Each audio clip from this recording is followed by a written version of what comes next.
ये मानव जीवन तभी सार्थक होगा, विश्वास करो, जब नाम रूप लीला धाम ये 4 सोपान हैं भगवत प्राप्ति के। अगर नाम जप नहीं कर रहे तो रूप प्रकाशित ही नहीं हो सकता। भगवत लीला जहां भगवान प्रकट होकर लीला किए हैं, लीला कर रहे हैं, लीला करते रहेंगे, ऐसे नित्य धाम ब्रज 84 कोष वृंदावन आदि की यात्रा नहीं की, यहां आकर कुछ दिन बसे नहीं, तो तुम्हारे हृदय में श्री कृष्ण प्रेम, भगवत प्रेम कैसे स्फुरित होगा। अगर यहां आने को मिला है तो यहां की रज में लौटो, यहां की रज को प्रणाम करो और जिह्वा से गाओ, वृंदावन वृंदावन वृंदावन वृंदावन, प्राण वृंदावन, जीवन वृंदावन, सर्वस्व वृंदावन, हा वृंदावन। वृंदावन नाम उच्चारण करने से जुगल सरकार मुस्कुराते हैं, समस्त सखियां आशीष देती हैं, और वृंदावन के खग मृग पशु पक्षी ये भी कृपा करते हैं, क्योंकि सब ये वृंदावन का वैभव। प्रिया प्रीतम लता पता रजरानी, समस्त सहचरियां, खग मृग पशु पंछी, ये सब वृंदावन का वैभव है। जब हम वृंदावन बोलते हैं तो संपूर्ण वैभव हमें आशीष देता है वृंदावन का। इसलिए कह रहे हैं, जिह्वा विह्वलता मुपैतु सततम तत्सद गुणोत्कीर्तने। श्यामा श्याम बोलना, प्रियालाल की चर्चा करना, खग मृग पशु पंछियों की महिमा वर्णन करना, रजरानी की, ये सब वृंदावन की महिमा का ही वर्णन है।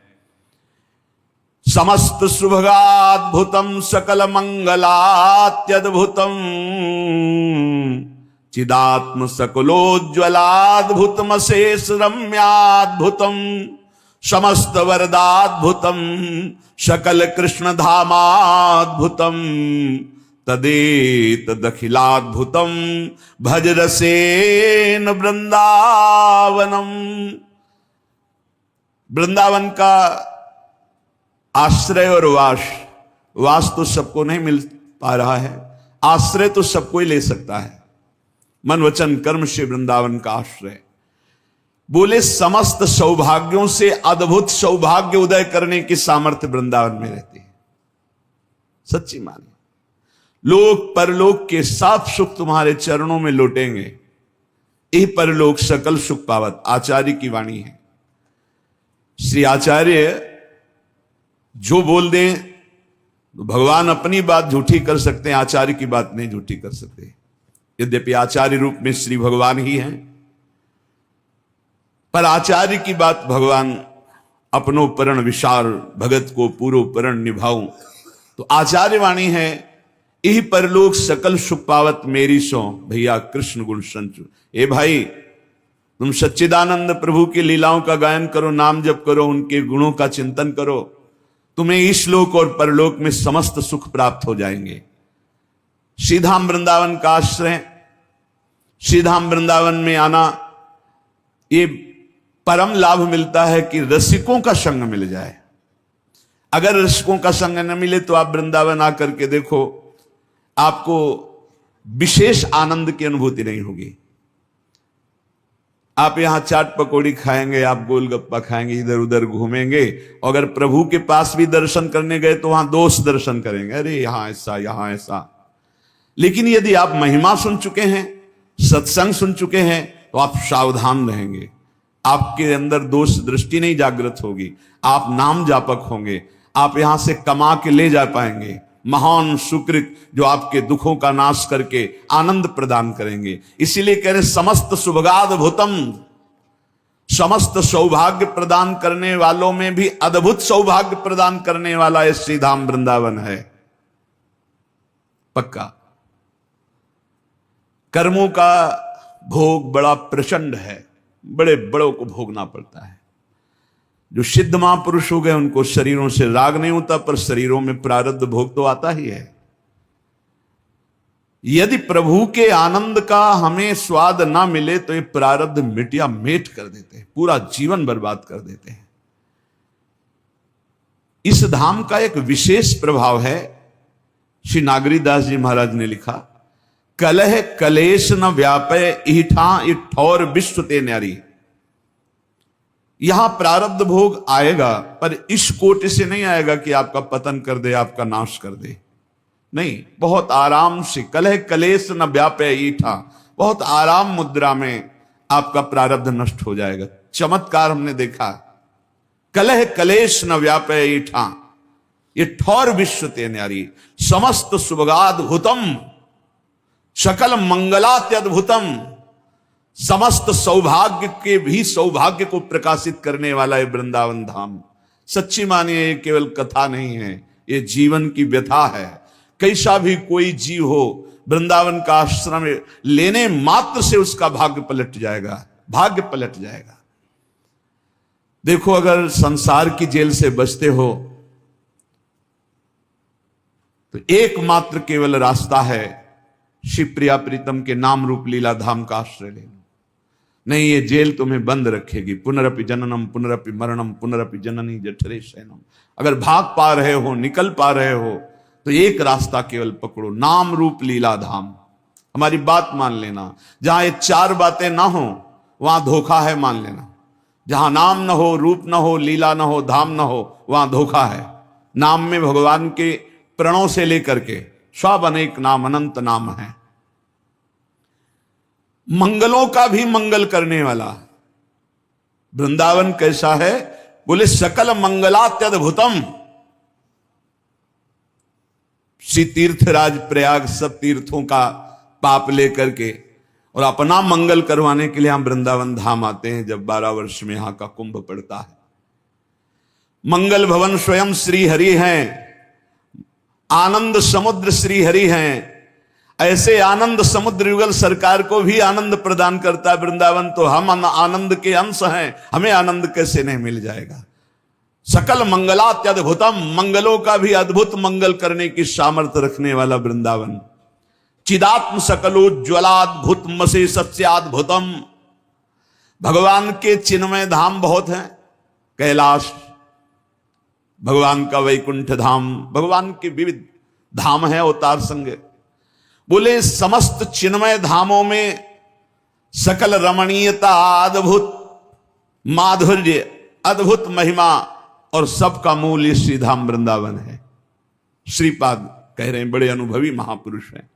समस्त वरदाद्भुतम, वरदान देने वालों को भी वरदान देने की सामर्थ्य वृंदावन रखता है। समस्त वरदाद्भुतम।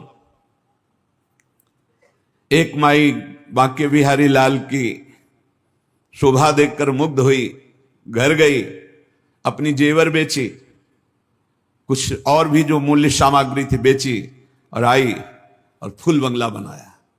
वो रिझी बिहारी जी पर, बिहारी रिझ गए उस पे। फूल बंगला में बिहारी जी बैठे, बाहर बैठे, वो देख रही, देखते देखते सीधे निकुंज, सीधे बिहारी जी को देखते देखते देखते अपने आभूषण सब बेचकर फूल बंगला देखते रीझ गए।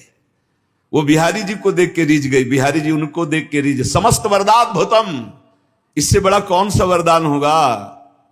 बिहारी जी को दर्शन करते हुए बिहारी जी को सुख प्रदान किया, फूलों के बंगला में बैठाल कर लाडले को निरखते हैं। क्या तरसते हैं अपने लोग कि ऐसी मृत्यु हो जाए, हमारे इष्ट सामने हो और उनको देखकर प्राण निकल रहे हो, और जो जीवन में कमाया उससे उनका श्रृंगार कर दिया। बलिहार जीवन। श्रीधाम वृंदावन वरदान देने वालों को भी वरदान देने में समर्थ है। समस्त वरदाद्भुतम। यहां किसी का साप लागू नहीं होता, यहां किसी का किसी भी तरह से मारण टुटका, यहां जो वास करते हैं ना उनके ऊपर लागू नहीं हो सकता। चाहे जितना बड़ा बलवान हो, मंत्रवेत्ता हो, तांत्रिक हो, उसका प्रभाव नहीं पड़ सकता, क्योंकि यहां जिनके चरण चिन्ह बने हुए हैं उनके चरणों में एक अद्भुत सामर्थ्य विराजमान है। वैसे तो अनंत शक्तियां हैं, पर वरदान देने वालों को भी वरदान देने की सामर्थ्य क्यों है वृंदावन में?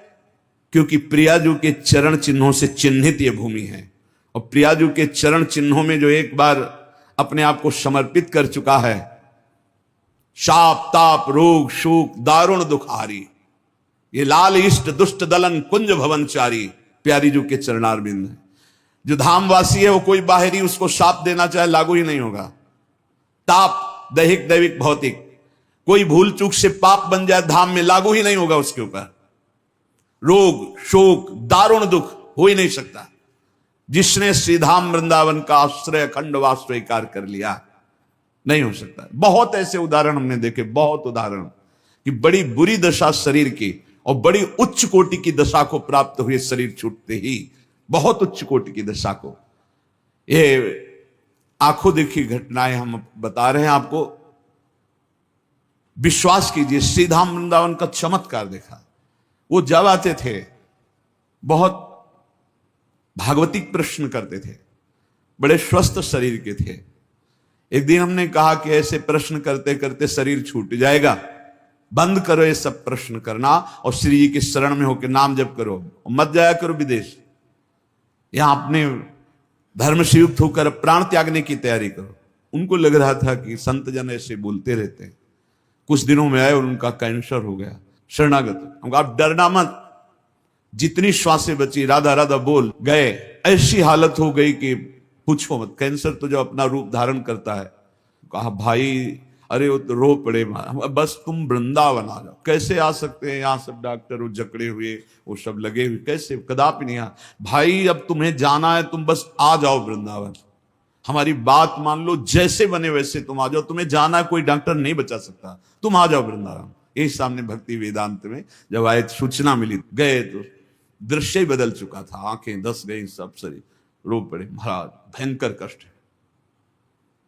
तो एक चितवन होती है हमारी श्री जी की, वो निहाल करने वाली होती है, वो बनावटी नहीं होती, वो उस समय हुई का राधा राधा राधा बोलो। और हृदय भराया कि श्री जी, जीव अपनी ताकत से आप तक नहीं पहुंच सकता, आपकी कृपा से बस एकदम भावुकता का निश्चिंत। उतर के कुटिया पहुंचे, सूचना आ गई, पधार गए, हो गया काम, जा ले जा। समस्त वरदाद्भुतम, विश्वास मानिए अनंत जन्मों की बिगड़ी बनाने में समर्थ है वृंदावन, कभी कोई चूक ना करे। यदि वृंदावन वास मिल गया तो किसी भी स्थिति में वृंदावन मत छोड़ना, हमारी प्रार्थना मान लेना, अनंत जन्मों की बिगड़ी बन जाएगी। ये मायावी रिश्ते नाते लाल, ये मायावी धन संपत्ति की भोग वासनाएं, ये शरीर की सुख वृत्तियां, चलो बंबई वहां अमृत पिला दिया जाएगा, तुम अमर हो जाओगे, ये सब माया के नाटक हैं, मत भूलना। जो कछु लिखो लिलाट, दुख सुख देह संग भुगते गो, जहां जाएगो या सिद्धांत अभंग, यह सिद्धांत अभंग, तजत क्यों धीरज प्राणी, वृंदावन परिहरे प्रिया प्रीतम रजधानी। जो कुछ लिखा है भाग्य में, भाग के जाओ, भोगना पड़ेगा। यहां तो मिटा देंगे मेरी लाडली जो है, अधिक कष्ट कभी देखा ही नहीं। जब अधिक कष्ट हुआ है तो अधिक दुलार मिला है, कई बार बताया, आप विश्वास कीजिए। इसलिए प्रार्थना है, ना वास कर पाओ अगर सौभाग्य ऐसा नहीं तो आश्रय। आश्रय ऐसे माना जाता है कि जैसे आप विदेश गए हो, लौट करके आप जहां छुट्टी मिली तो घर के लिए कैसे भागते हो, ऐसे वृंदावन के लिए भागो। और आपका एक एक दिन वृंदावन के चिंतन से व्यतीत हो तो आपका दृढ़ आश्रय माना जाएगा कि आप वृंदावन आश्रित हो। जो वास वाले को फल मिलता है वही आश्रय वाले को भी फल मिलता है। शकल कृष्ण धामाद्भुतम, भगवान श्री हरि के धामों में बड़ा अद्भुत धाम वृंदावन है। तदे तदखिलाद्भुतम भज रसेन वृंदावनम, तो यहां का भजन करने वाले भी अद्भुत हैं। ऐसे अद्भुत भजनानंदियों का संग करके, रस में डूब करके श्रीधाम वृंदावन का भजन करो। एक एक तुम्हारी वृत्ति जितनी कीमती है वो कीमत संसार में है ही नहीं। एक एक श्वास तुम्हारी जितनी कीमती, वो संसार में धन ही नहीं है कि तुम्हारी श्वास का कीमत दे सके। जैसे आपको वर्णन किया कि आपने 50-60 वर्ष में, 60 वर्ष में आपने जितना रुपया कमाया, अब आखिरी श्वास हो, आप कह दो एक श्वास और बढ़ा दो, 100 रुपया दे देंगे, एक श्वास नहीं बढ़ेगी। अरे भाई, ये अमूल्य श्वासें केवल सार्थक होती हैं भगवान नाम में। राधा राधा, कृष्ण कृष्ण, राम कृष्ण हरि, जो नाम लोगे तभी सार्थक होंगी। इसलिए धाम का आश्रय, धाम का वास, प्रिया प्रीतम के चरणों की शरणागति, खूब नाम जप और अपने जीवन को प्रतिपल संभालते रहिए। कहीं फिसल करके माया में ना चला जाए, कहीं माया के गर्त में ना गिर जाए जहां से चढ़ना बड़ा मुश्किल होता है। संत महापुरुषों के वचन भगवत मार्ग में हमें बड़ी पुष्टता प्रदान करते हैं, भगवत मार्ग में उत्साह प्रदान करते हैं। कुछ हमारी कमियां रहती हैं जो संत वचनों से ही दूर होती हैं। अहंकार नष्ट होता है जो संत वाणी से ही दूर होता है। हमारे विचारों की पवित्र गंगा प्रकट हो जाती है जहां संत वाणी श्रवणेन्द्रिय से सुनी जाती है, हमारे हृदय में अद्भुत वैराग्य उत्पन्न होता है, संत वाणी का अमोघ प्रभाव होता है। प्रसंग चल रहा था कि जो संत हैं, जो साधक हैं उत्तम भगवत प्राप्ति के मार्ग में चलने वाले, वो विद्या विनय संपन्ने ब्राह्मणे गविहस्तनी सुनी चुपाके च पंडिता समदर्शिना, वो समदर्शी होते हैं। वो विद्या विनय से संपन्न ब्राह्मण में, गाय में, कुत्ते में, चांडाल में, हाथी में एक ही परमात्मा तत्व को देखते हैं जो है, विराजमान है। पर कुछ लोगों का कहना है कि बर्ताव समान होना चाहिए। बर्ताव समान हो ही नहीं सकता। बर्ताव में विषमता होगी, दृष्टि में समानता होगी। वो अज्ञानी है जो बर्ताव में समानता की बात करे। कल चर्चा हुई थी कि बर्ताव में समानता हो ही नहीं सकती। कुछ लोग इसका उल्टा भाव लेते हैं कि वही समदर्शी, वही ज्ञानी है, वही महात्मा है जिसका व्यवहार समान हो। व्यवहार समान नहीं हो सकता। व्यवहार में भेद होगा, विषमता होगी, संभव ही नहीं है। जैसे कल चर्चा हुई थी कि हमें हाथी का पेट भरना है और कुत्ते का पेट भरना है, तो जिससे हाथी का पेट भरेगा उससे कुत्ता खाएगा ही नहीं। बड़े बड़े पत्ते, घास, डाल, उससे उसका पेट भरता है। और कुत्ते को रोटी दे दो, उससे पेट भर जाएगा। दृष्टि में दोनों समान है, लेकिन आहार का भेद है और व्यवहार का भेद है। हाथी की बड़े बड़े राजा लोग बड़े बड़े सवारी करते हैं लोग, पर कुत्ते की सवारी तो केवल भैरव बाबा ही करते हैं, दूसरे के सामर्थ्य नहीं। भैरव जी का वाहन। गाय का एक ही लाइन में रखा गया है, विद्या विनय संपन्न ब्राह्मणे गवि हस्तनी। गाय, इनमें भगवत दर्शन कर रहे हैं। सुनी चौपाके च पंडिता समदर्शिना, चांडाल में, कुत्ते में, हाथी में, सब में भगवान का भाव करना। लेकिन व्यवहार नहीं हो सकता। व्यवहार में विषमता रहेगी। व्यवहार में जो क्षमता करता है या तो पागल है और या उसको ज्ञान नहीं है। व्यवहार में विषमता बनी रहेगी। जैसे हम एक ही खाद्य से सबको पुष्ट नहीं कर सकते, सबका अलग अलग खाद्य है, विलक्षण है। व्यवहार में विलक्षणता रहेगी, व्यवहार में विषमता रहेगी। जैसे हमारे अपने संपूर्ण देह है, पर अलग अलग विषमता है। आंख देखने का काम करती है, कान सुनने का काम करती, जबान बोलने का काम करती, रसेंद्रिय स्वाद का काम करती। व्यवहार में भिन्नता है।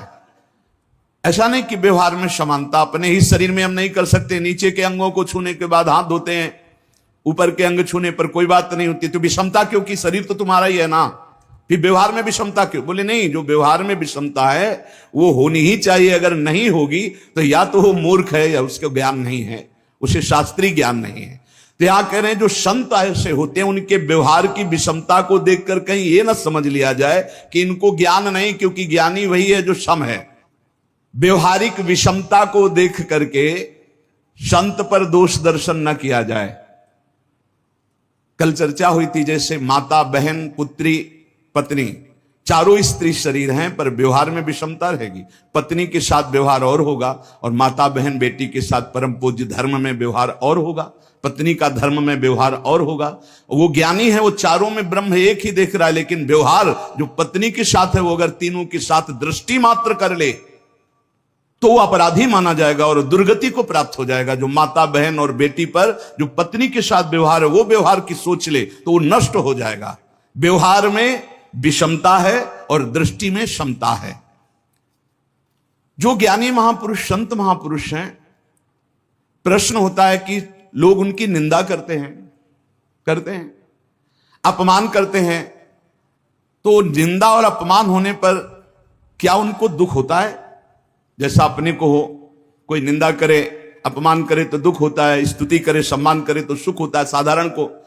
तो क्या जो भगवत प्राप्ति के मार्ग में चलने वाले साधक हैं, संत जन हैं, जिनको भगवत प्राप्ति हो चुकी, दोनों को समान ही कहा जाता है। एक जो भगवत प्राप्ति होने वाला है साधक, जो भगवत प्राप्ति की तीव्र लालसा है, और ये जो भगवत प्राप्त है, ये एक ही पंक्ति में है, कोई अंतर नहीं इनमें। संतों की निंदा या अपमान जब होता है उनको दुख होता है कि नहीं? अगर दुख नहीं होता तो क्या खुशी होती है? कैसी स्थिति होती जब संत की निंदा होती और अपमान होता है? पहले तो समता की बात का कि संत के आचरण में विषमता दिखाई देगी, उसकी दृष्टि में समता होती है, जैसे उदाहरणों में बताया गया। अब यहां उत्तर दे रहे हैं कि वो दोनों बातों से ही बड़ा विलक्षण होता है। जब कोई निंदा अपमान करता है तो साधारण मनुष्य को दुख होता है। तो आपने पूछा क्या उनको दुख होता है? बोले नहीं। तो क्या उन्हें सुख होता है? बोले नहीं। एक विलक्षण स्थिति होती जो दुख सुख से परे है। अब लोगों की स्थिति केवल दुख और सुख में होती है, और संत की स्थिति दुख और सुख से परे होती है। सुख दुखे समय कृत्वा, ना हर्ष है न शोक है। जहां मान अपमान निंदा स्तुति में किंचन मात्र न हर्ष न शोक, वो संत है। न शोक हुआ न हर्ष हुआ। तो क्या संत की कोई निंदा करे अपमान करे तो वो लोग प्रतिकार नहीं करते? दोनों बातें हो सकती हैं। अपमान निंदा होने पर वो शांत सम भी रह सकते हैं और भारी प्रतिकार भी कर सकते हैं। भारी प्रतिकार करने पर भी उनके हृदय में न राग है न द्वेष है। दोनों बातें हैं। वो प्रतिकार भी कर सकते हैं। जगत मंगल के लिए करना पड़ेगा। जैसे कबीरदास जी ने भीड़ ना जमा हो इसलिए काशी की एक वैश्या को लेकर पूरी नगरी में घूम गए। अब लोगों की श्रद्धा तो ऐसे ही है, कोई विशेष निष्ठावान होते हैं, नहीं तो सद्गुण और वाहवाही को देखकर भीड़ इकट्ठा होती है। सद्गुण और वाहवाही, जरा सा दुर्गुण दुराचार का प्रचार हो जाए, जरा सा झूठी, भीड़ हटने लगेगी। वो तो फिर लीला करके ऐसे वैश्या ने यही देखा कबीर शाह आए तो प्रणाम किया, कहा भगवान मेरी गली में आना आपकी निंदा का कारण हो जाएगा। तो उनका बेटा कुछ ऐसा ही मैं करवाना चाहता हूं कि हमारी निंदा हो, क्योंकि बहुत भीड़ आती, भजन में विघ्न पड़ता है। बोले प्रभु जैसी आज्ञा। तो गंगा जल की बोतल हाथ में लेके तो पूरी काशी नगरी में हाहाकार मच गया। कोई कहता पहले से कहते थे ऐसे ही है, कोई कहता नहीं नहीं ये इनकी लीला है, बिल्कुल नहीं मान सकते, कुछ भी करे ये साक्षात भगवत प्राप्त महापुरुष है। बड़ी अलग अलग भावनाएं। कुछ ऐसे चुटके जो निष्ठावान थे वो जाकर दंडवत करते, बकाया भीड़ तो खत्म हो गई। राजा को अश्रद्धा हो गई काशी नरेश को कि ऐसा नहीं, अगर लीला भी करनी तो ऐसी लीला जिससे हजारों की श्रद्धा का नाश हो जाए। बहुत कबीरदास जी वहां गए तो उतर के साष्टांग दंडवत करता, श्रद्धा ही खत्म हो गई तो साष्टांग दंड तो जल लिया और शांत शांत शांत। उनका अब क्या लीला कर रहे हो, अब क्या शांत शांत? बोले जगन्नाथपुरी में उनके पार्षद के वस्त्र में आग लग गई, तो आग लग रही थी, उसको शांत किया। यहां से जगन्नाथपुरी की आग शांत कर रहे, तुरंत घोड़े दौड़ाए। कुछ समय बाद सूचना आई, यहां कबीरदास जी यहां थे, उन्होंने ही आग बुझाई। तो उनको लगा रहे तो सिद्ध चमत्कारी पुरुष। तो कभी कभी अपनी निंदा और अपनी प्रतिष्ठा का जो नाश करने वाले व्यवहार हैं, वो दूसरों के कल्याण के लिए उनका प्रतिकार भी किया जाता है। जरूर ऐसा होता है, जीवन में ऐसा होता है। जो भगवत मार्ग में चलने वाले होते, ऐसा कुछ को सह लिया जाता है और कुछ का प्रतिकार किया जाता है। कभी कभी संत महापुरुषों को अपनी निंदा और अपमान करने वालों का भारी प्रतिकार करना पड़ता है, उनको उतरना पड़ता है। क्यों? क्योंकि हजारों की श्रद्धा का विषय होता है, हजारों की श्रद्धा का नाश उसमें हो जाता है। संसारिक पुरुषों को ऐसा लगता है ऐसा कैसे हो सकता है? तो तुम प्रभु को नहीं जानते, इसलिए तुम्हारे हृदय में ऐसा। एक दिन चर्चा में सुनाया था कि अगर पत्थर में कमल खिल गए हैं ऐसा कोई कह दे और वो नाम जापक है तो मान लेना ऐसा हो सकता है। पत्थर में कमल खिल गए क्योंकि वो भगवान का भक्त है, वो नाम जापक। कर तुम अकर तुम अन्यथा कर तुम सर्व समर्था सा ईश्वरा। उन्हीं भगवान के प्रताप से सब हो रहा है, उन्हीं के भगवान के, तभी उसी प्रताप को तो तुम देखो, उसी प्रताप को देखो। तो क्या वो मान प्रतिष्ठा की प्राप्ति स्वीकार करते हैं संत जन, या मान प्रतिष्ठा को विरोध कर देते हैं? तो कहते देश काल और परिस्थिति को देखकर दोनों कर सकते हैं। वो मान प्रतिष्ठा का धज्जियां भी उड़ा सकते हैं और बड़े आदर से मान प्रतिष्ठा स्वीकार भी कर सकते हैं। कैसा भावुक भक्त है, अगर वो बहुत सच्चाई से भावुक भक्त साष्टांग बहुत प्यार से अगर देख रहे हैं कि ये नौटंकी नाटक, तो विरोध भी कर सकते हैं। दोनों बातें उनके अंतर्गत है। तो महापुरुष की भी पहचान कैसे व्यवहार में हो कि ये भगवत प्राप्त महापुरुष है। पहली बात तो महापुरुष ही महापुरुष को पहचान सकता है, दूसरा पहचान ही नहीं सकता। दूसरी बात, व्यवहारिक क्रिया से महापुरुषों को तो पहचाना ही नहीं जा सकता है।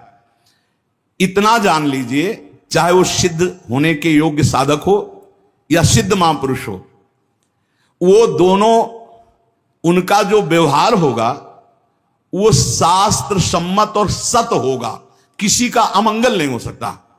शास्त्र सम्मत सत और किसी का मंगल नहीं हो सकता। नहीं, संतों का जो व्यवहार है वो तो विलक्षण होता है। ऐसी अवस्था में साधारण मनुष्य कैसे पहचान पावे कि ये असली संत हैं, ये भगवान के प्रिय संत है? बताया तो, बिना भगवान को प्राप्त किए भगवान के संतों को नहीं जान सकते हो।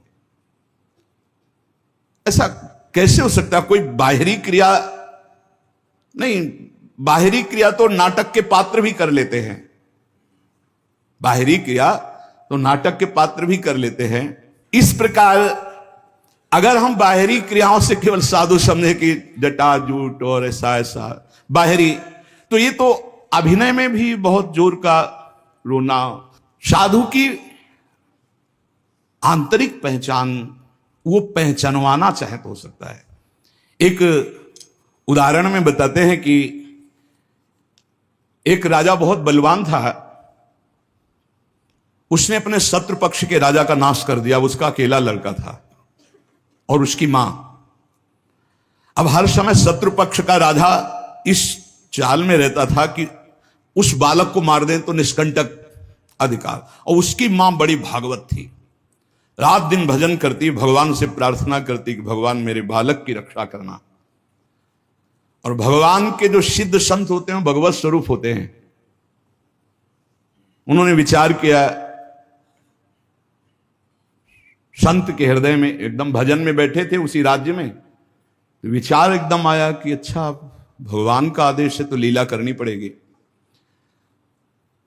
और लीला का उस समय इंतजार करने लगे। तो जो राजा बलवान था, जिसने शत्रु पक्ष के राजा को मारकर उसके लड़के को मारने को ठाना था, उसकी राजकुमारी थी, उसके स्वयंवर की रचना की जब बात आई, कमंडल उठाया, लंगोटी कस के बांधी कमर में, पहुंच गए दरबार में। और वो परिचित थे तपस्या और उनके भजन से। जे भी देखा तो साष्टांग दंडवत राजा हुए। देखो, बाहरी आचरण से कैसे भी नहीं जाना जा सकता महात्मा के स्वरूप को, उनकी लीला को। राजा को मालूम था कि ये बड़े प्रसिद्ध और तपस्वी महात्मा हैं। राजा ने तत्काल अपनी कन्या को बुलाया, प्रणाम करो आप, महाराज आए हैं। राजकन्या बुलाई गई, महात्मा के चरणों में प्रणाम हुआ। महात्मा ने ऐसे देखा नक्सिक तक और कहा, इस लड़की का तो विवाह हम करेंगे, किसी राजकुमार से न कर देना। राजा तो एकदम होश उड़ गए, पर बहुत तो प्रवीण भी थे राजा, बुद्धिमान थे। तो उनका, महाराज ब्याह तो आपसे ही कर देंगे, आप जैसा सुयोग्य वर कहां मिलेगा? 80 वर्ष की अवस्था, शरीर में झुर्रियां पड़ रही, दूल्हा की पोशाक मात्र में लंगोटी, धन संपत्ति मात्र में लौकी का कमंडल, आप जैसा दूल्हा कहां मिलेगा? कुछ शर्त हैं, उनका आप पालन कर दो। गए, अपने तिजोरी से इतने बड़े बड़े मोती 2 लाए। बोले, ये हमारे पूर्वजों के द्वारा एकत्रित किए हुए 2 मोती हैं, 108 मोती ले आओ। पहली शर्त, राजकुमारी का ब्याह आपके साथ। देख रहे थे, हालत देख रहे थे। महात्मा ने कहा, हाँ हाँ 108 क्या होते, ले आएंगे। बोले, मोती देख लो। बोले, लाओ, जब साथ रहेंगे तो उसी नाप के ले आएंगे। राजा ने सोचा इनको, और बोले, महाराज लगन के पहले, क्योंकि लगन निकल गई तो फिर बात कैसे बनेगी, तुम चिंता मत करो, तुम्हारे कुल की प्रथा पूरी करूंगा और कन्या से विवाह करूंगा। पर एक बात ध्यान रखना, अगर विलंब हो जाए तो किसी के साथ पाणिक ग्रहण नहीं कर देना, नहीं तो जो आ गया। दूसरे से ब्याह की सोचना भी मत। अब राजा ने कहा, जैसे आ गया। उन्होंने सोचा महात्मा मोती लेके जाएंगे, 2 4 6 दिन घूमेंगे, निराश होकर वापस आ जाएंगे, उनको क्या पता था कि जो भगवान के दास होते बड़े जिद्दी स्वभाव के होते हैं। अब वो ऊंचे दर्जे के सिद्ध महात्मा हाथ में मोती लिए हुए पहुंचे, विचार किया कि यार मोती किससे मांगूं, किससे खोजूं, कहां जाऊं। तो उनका समुद्र को रत्न गर्भा कहा गया, क्योंकि समस्त रत्न है, रत्नाकर है, सब रत्न उसमें विराजमान। समुद्र ही से सीधे मांग लेते हैं। चल के गए, ध्यान आया कि 3 दिन तक भगवान राम जो है उपवास करके बैठे रहे, नहीं आया तो हम तो 30 दिन बैठे रहेंगे तो नहीं आएगा, क्या करें। तो लौकी का कमंडल था, कमंडल उठाया, उलीचने लगे। 1 दिन 2 दिन 3 दिन लगातार, और खूब नाम जप भगवान का, और हर कमंडल में नाम जप करके, मंत्र जप करके जल उलीचने लगे। नाम का प्रभाव समुद्र के हृदय में जलन पैदा हो गई। समुद्र एक साधारण पुरुष के रूप में पीछे से आवाज की, बाबा ये क्या कर रहे हो। समुद्र को खाली कर रहे हैं। और क्या कर रहे हैं। बोले तुम्हारे लौकी के कमंडल से समुद्र खाली हो जाएगा। बोले मजाक करो मत करो, एक महात्मा ने चुल्लू में पी गए थे, अगस्त जी चुल्लू में पी गए थे, ज्यादा हमको चैलेंज मत करो। समुद्र डरा, बोले उलीच काहे के लिए रहे हो तुम, हमें बता सकते हो। बोले सुना है रत्नाकर है, बड़े बड़े रत्न है समुद्र में, हमें 108 मोती चाहिए। बोले अगर मोती मिल जाए तो समुद्र उलीचना बंद करो, काहे को मेहनत करेंगे हम।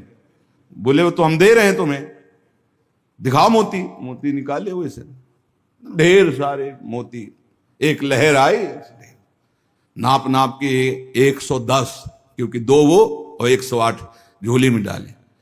समुद्र ने कहा और भर लो। बोले मकिंचन महात्मा है, हमें नहीं चाहिए, ये दुल्हन लेने के लिए शर्त है, इसलिए हमने इनको लिया है और जा रहे हैं।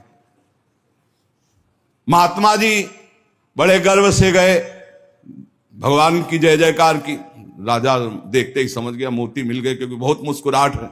अब गणित लगाई, लड़की को कैसे बचाऊं। बोले हाँ महाराज। बोले ये ले 110, 2 ही तुम्हारा और 108 ही। बोले महाराज जी आपसे कहा था कि कुछ शर्तें हैं, एक तो पूरी हो गई, दूसरी एक कि हमारे शत्रु पक्ष के राजा का वध तो मैंने कर दिया, उसका एक लड़का है, उसकी खोपड़ी तुम हमें ले आओ। महात्मा जी ने विचार किया कि सारा खेल भगवान के इशारे से तो उसी की रक्षा के लिए हो रहा है। भगवान ज्ञान समुद्र है। बोले अवश्य उसकी खोपड़ी लाके देता हूं अभी। उसका जो कुमार है उसको हर समय मंदिर में बैठाल करके खूब कीर्तन भजन करवाती उसकी मां, क्योंकि उसको पता था भगवान ही समस्त मंगलों का विधान करने वाले हैं। अब महात्मा जी उसके राज्य में गए, जे ही राजमाता ने देखा दरबार में संत आए, प्रणाम किया, महल में ले गई, बढ़िया उनको भोग पवाया और कहा प्रभु आज्ञा कीजिए। कैसे आगमन हुआ, स्वाभाविक दर्शन या कोई आदेश पालन। आदेश पालन नहीं, तुम्हारे लड़के की खोपड़ी ले जानी, तुम्हारे जो दुश्मन राजा है उसने मंगाया है। सहम गए। तो उनका महाराज मैं तो मां हूं, मैं तो काट नहीं सकती, आप साधु हो, आप काट के ले जाओ। ये लड़का मैंने आपको दिया। कहा जब दिया तो काट के ले जाने की क्या जरूरत है, पूरा ले जाएंगे हम, काट के ले जाने की जरूरत क्या है। बोले महाराज पूरा राज्यभार आगामी राजा यही है, और आज तक मैंने भगवान की आराधना की अपने पुत्र की रक्षा के लिए। संत और भगवान में मैं कभी भेद नहीं देखती, इसलिए आपकी वस्तु आपको समर्पित है, चाहे वहां मार देना, मरवा डालना, या जैसी आपकी रुचि हो। इतनी बड़ी संत पर श्रद्धा। वो मुस्कुरा कर बोले जब हमें दे दिया तो तुम हमें उपदेश मत दो, मुझे क्या करना है पता है। महात्मा जी गए, बोले राजा तुम सर मांग रहे थे, हम पूरा लड़का ले आए,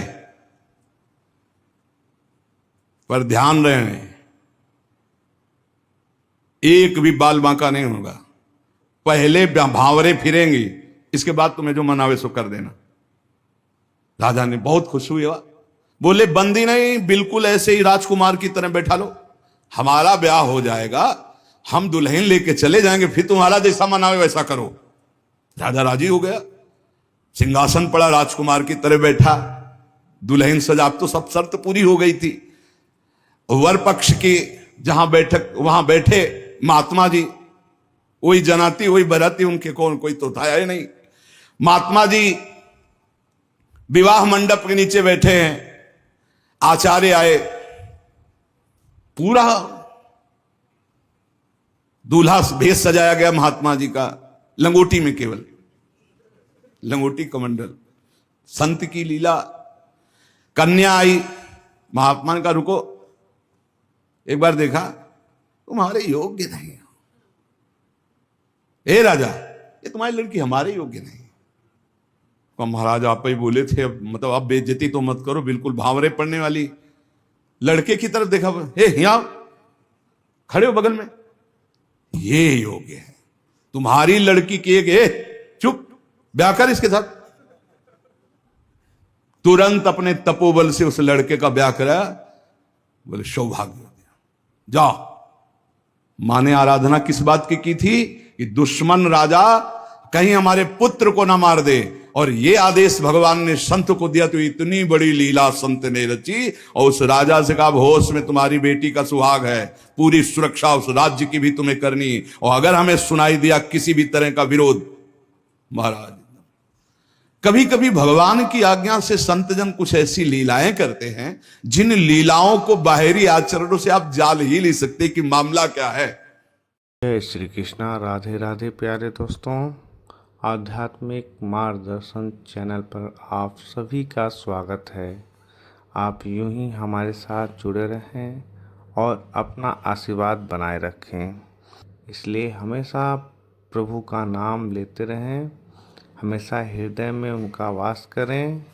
जय श्री कृष्णा, जय श्री राधे राधे।